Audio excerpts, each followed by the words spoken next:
Welcome back here on the Roundtable. I wanted to bring this up. We talked to former Lucas County Commissioner Sandy Eisenberg this week, and she said, quote, "He led the way, which is really the revitalization of downtown. He has wonderful contacts. He is a man of his word. His payment was worth every penny." Sandy Eisenberg saying that about our guest this afternoon, Tom Chema, president of Hiram College, also of Gateway Consulting, which was the firm that everybody became a household name around Toledo years ago when we saw Fifth Third Field, when we saw Huntington Center. Tom, you have been involved with, and I had to go back because I was calling it Gund Arena, I was calling it Jacobs Field, and I'm like, I still do. Okay, oh, good, we're in the same company. But obviously those names have changed with looking for some ownership of those facilities and getting some money. But when you look back at your time spent here with the people you met, the projects, Fifth Third has been written about continually around the country.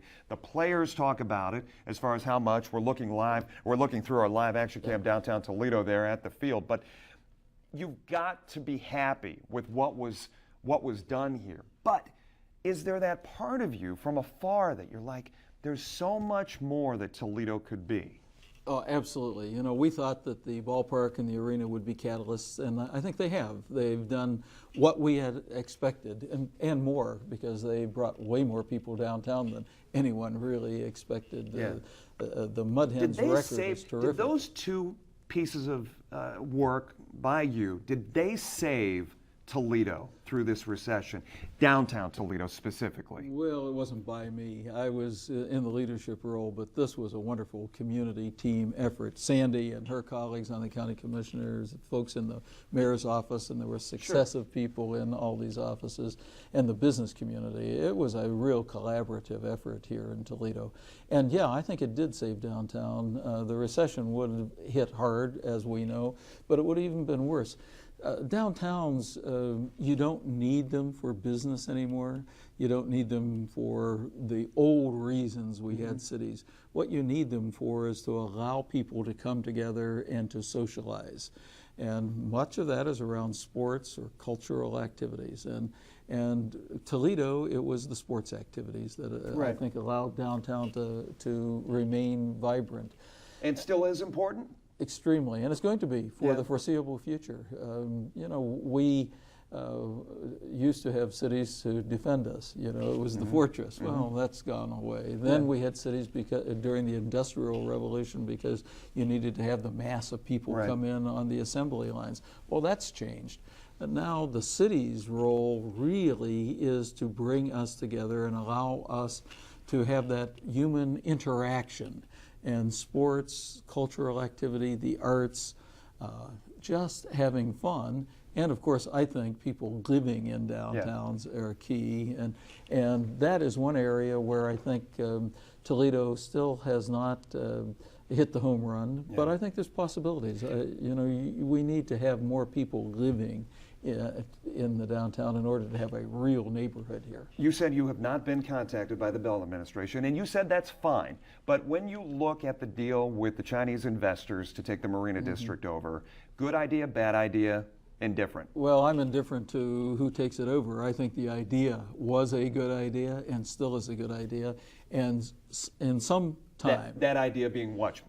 Because so much has been put out there. A mixed-use residential, commercial development on the east side of the river. But that's a good idea. Do you look at that? Nothing's happening still, Tom. And do you look at that and think, what a lost opportunity? Well, it has been, but you know, timing's everything.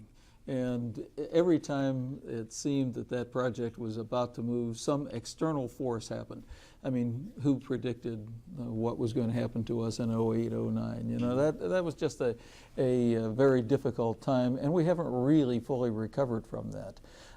I do think that that is an ideal parcel of land. It is a wonderful opportunity for development, and I think it ought to be a mixed residential development incorporating retail and the entertainment opportunities. And I believe sometime that will happen. I think it will be. It's not necessarily going to be next year. I think it may take a while yet for that to happen. But what we need to do is. Do you think it'll be another 10? Well, I have no idea. Okay. I wouldn't Too guess. hypothetical. Yeah, exactly. Yeah. I would hope not. Yeah. But I think what we have to do is capitalize on strengths that the community has. Let me ask you this, and I apologize for interrupting, but you understand investment, you understand investors. Do you think Toledo should be troubled by the fact we're not hearing anything as far as the plans these investors have? No, I wouldn't worry about that. Usually, people who really know what they're doing keep that information very close to the vest. Now, you in the news industry don't like that at all, and I understand that too. But the fact is, they will spring this. It'll seem like it was sprung on you because they're going to hold tight to the information. They do that for really quite legitimate reasons. Things are fluid. Things in the development world are often moving on multiple planes, and you can throw something horribly off kilter if the wrong information gets out at the wrong time. So I wouldn't worry about that. But what I do think is important in Toledo is that we capitalize on strengths and assets that we have. And one of the wonderful assets that you have is the university, and some of the research that is coming out of the university, both the engineering side and the healthcare side at the University of Toledo, and that is something to capitalize on. And this goes back to our earlier conversation about raising the bar on education attainment. You think solar is still a great, obviously the glass city being what it is, so us purists who have been around for a while, we still call it that, but you think solar and glass are still linchpins along with automotive? Well, automotive is the base, and we know that, and fortunately automotive is getting better, so that's great that the base is improving. Yeah. But I think the energy area is extremely important, and I think that Toledo hasn't taken advantage, going back not just the last few years. I chaired the Public Utilities Commission of Ohio back in the 80s, and I tried to get people interested in the solar industry then.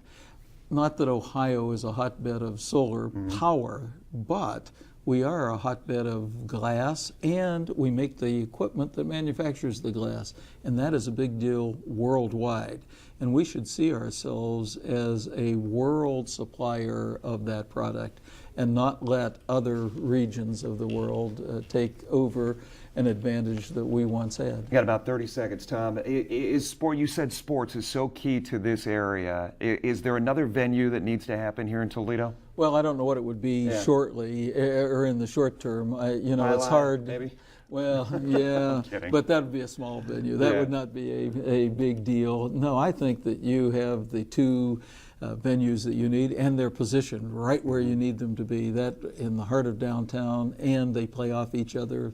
They're helping the spin on the entertainment industry around you as well. Sandy Eisenberg said that any of the candidates for the mayor position here in Toledo should give you a call and seek your knowledge on a number of things. Tom, well, Sandy's a very wise lady. Yeah, and listen to that. Thank you so much for being here. Well, thank you. We'll be back right after this.